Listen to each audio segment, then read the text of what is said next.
날마다 솟는 샘물과 함께하는 오늘의 캐치 시간입니다.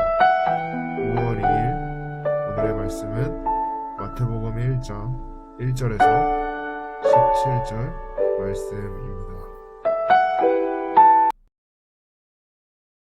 마태복음 제1장. 아브라함과 다윗의 자손 예수 그리스도의 계보라. 아브라함이 이삭을 낳고 이삭은 야곱을 낳고 야곱은 유다와 그의 형제들을 낳고 유다는 다말에게서 베레스와 세라를 낳고 베레스는 헤스론을 낳고 헤스론은 람을 낳고 람은 아미나답을 낳고 아미나답은 나손을 낳고 나손은 살몬을 낳고 살몬은 라합에게서 보앗을 낳고 보아스는 루색에서 오벳을 낳고 오벳은 이새를 낳고 이새는 다윗왕을 낳으니라. 다윗은 우리아의 아내에게서 솔로몬을 낳고 솔로몬은 르호보암을 낳고 르호보암은 아비야를 낳고 아비야는 아사를 낳고 아사는 여호사밧을 낳고 여호사밧은 요람을 낳고 요람은 우시아를 낳고 우시아는 요담을 낳고 요담은 아하스를 낳고 아하스는 히스기야를 낳고 히스기야는 므낫세를 낳고 므낫세는 아몬을 낳고 아몬은 요시아를 낳고 바벨론으로 사로잡혀 갈 때 요시아는 여고냐와 그의 형제들을 낳으니라. 바벨론으로 사로잡혀 간 후에 여고냐는 스알드엘을 낳고 스알드엘은 스룹바벨을 낳고 스룹바벨은 아비웃을 낳고 아비웃은 엘리야김을 낳고 엘리야김은 아소를 낳고 아소르는 사독을 낳고 사독은 아킴을 낳고 아킴은 엘리웃을 낳고 엘리웃은 엘르아사를 낳고 엘르아살은 mat단을 낳고 mat단은 야곱을 낳고 야곱은 마리아의 남편 요셉을 낳았으니 마리아에게서 그리스도라 칭하는 예수가 나시니라. 그런즉 모든 대수가 아브라함부터 다윗까지 14대요 다윗부터 바벨론으로 사로잡혀 갈 때까지 14대요 바벨론으로 사로잡혀 간 후부터 그리스도까지 14대더라. 오늘도 말씀을 통해 깨닫는 지혜와 하나님의 은혜가 우리 가운데 있기를 소망합니다. 오늘 말씀은 마태복음 1장에서 17절 말씀으로 여러분들과 나누기를 원합니다. 하나님께서 천지를 창조하신 후 아담과 하와가 죄를 지어서 어쩔 수 없이 예수 그리스도를 보내시고 십자가를 지게 하신 것이 아니라 태초 전부터 인간들이 영생을 얻게 되는 길은 오로지 예수 그리스도 뿐임을 선포하기 위해서 성경은 쓰여져 있습니다. 에덴 동산에 선악과 나무만 하나님께서 놓으신 것만이 아니라 생명나무 또한 만드셔서 아담과 하와가 하나님의 말씀을 듣고 생명나무를 주시려고 한 것입니다. 아담과 하와가 죄를 짓고 하나님을 거부하였음에도 불구하고 하나님은 자신의 독생자 예수 그리스도를 아끼시지 아니하시고 하나님께서 작정하신 하나님의 구원 계획을 이루심을 성경을 통해 설명하고 있습니다. 그러므로 구약은 오실 메시아에 대한 약속의 말씀이고 신약은 약속대로 오신 메시아에 대한 성취의 말씀입니다. 또한 신약은 영광 중에 심판주로 재림하실 예수 그리스도를 예언하고 있으며 오순절 성령 강림 사건 이후 인류 역사는 바로 이 약속 즉 구속사가 이루어져가는 무대와 진행 과정이라고 성경이 말하고 있습니다.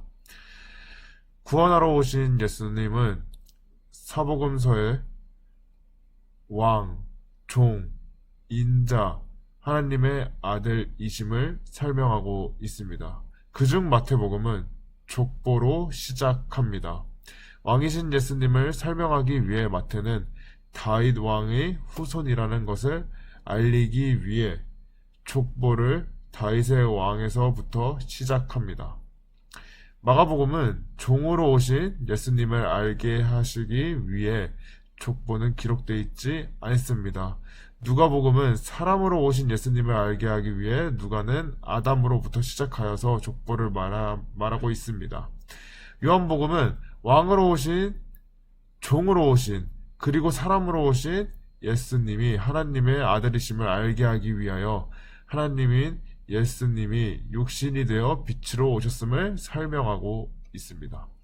마태가 이 족보를 통해서 우리에게 강조하는 것은 하나님 나라의 완성, 영원한 천국 건설인 것입니다. 영원한 나라는 사무엘하에 드러난 바와 같이 하나님께서 다윗에게 내가 내 위를 굳게 하고 내 나라를 영원케 하리라고 약속한 그 나라입니다. 그러나 그 나라는 다윗의 왕가에게 준 것이 아니라 예표된 것처럼 하나님의 영원한 나라의 완성을 가리키며 하나님께서 영원한 나라의 완성을 위한 계획과 의지를 갖고 계신다는 뜻입니다. 그래서 그 나라는 다윗이 이루지 못했고 다윗의 왕가도 이루지 못했습니다. 왜냐하면 다윗의 왕가는 14대의 왕위가 끊어집니다. 그리고 이스라엘이 바벨론의 포로가 되었고 또 복음서를 쓸 당시에는 로마 제국의 포로가 되어 있었음을 보면 우리는 알 수가 있습니다. 이렇듯 14대와 다윗을 거듭 강조하는 것은 이 영원한 나라가 다윗과 그 후손에 의해서 만들어지는 세상적인 나라가 아니라 하나님께서 이루실 그 영원한 나라의 한 상징으로 표현되고 있고 그 나라를 이루기 위해서 예수 그리스도께서 이 땅에 오셨다는 것을 설명하는 것입니다. 마태복음 1장에서 다윗 왕가를 강조하는 족보를 통하여 예수 그리스도와 십자가를 발견해야 합니다. 하나님께서 약속하신 이 왕국을 이루시기 위하여 인류를 그분의 백성으로 부르시면서 하나님께서 어떤 일을 행하셨는가 하는 물음에서 예수 그리스도와 십자가를 놓치면 우리의 구원이 자신에게 근거하게 되고 자신에게 근거되면 자랑이 있거나 실망이 있게 되기 마련입니다. 하나님께서 하나님의 작정하심에 따라 하나님이 선택하신 하나님의 백성을 구원하시러 예수님을 보내셨다는 것을 우리는 오늘 말씀을 통해서 꼭 기억해야 되는 것입니다.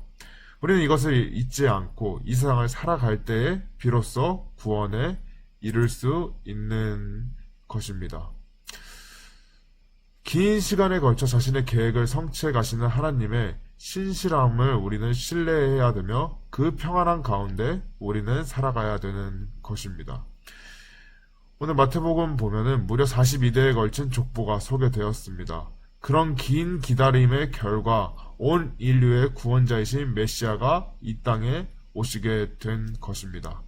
모든 인생의 절망, 혼돈을 단숨에 빛으로 바꾸시는 예수님의 계획 가운데 오셨다는 것입니다.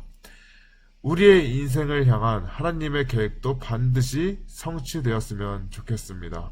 이를 위해 내 의지나 욕심을 전적으로 내려놓고 오로지 하나님께 붙들림 바 되어 살아가는 우리 모두가 되기를 소망합니다.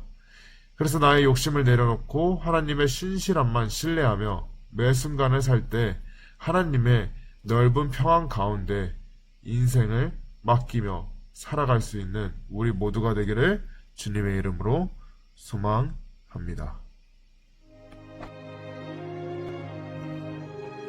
하늘에 계신 우리 아버지, 아버지의 이름을 거룩하게 하시며 아버지의 나라가 오게 하시며 아버지의 뜻이 하늘에서와 같이 땅에서도 이루어지게 하소서. 오늘 우리에게 일용할 양식을 주시고 우리가 우리에게 잘못한 사람을 용서하여 준 것 같이 우리 죄를 용서하여 주시고 우리를 시험에 빠지지 않게 하시고 악에서 구하소서. 나라와 권능과 영광이 영원히 아버지의 것입니다. 아멘.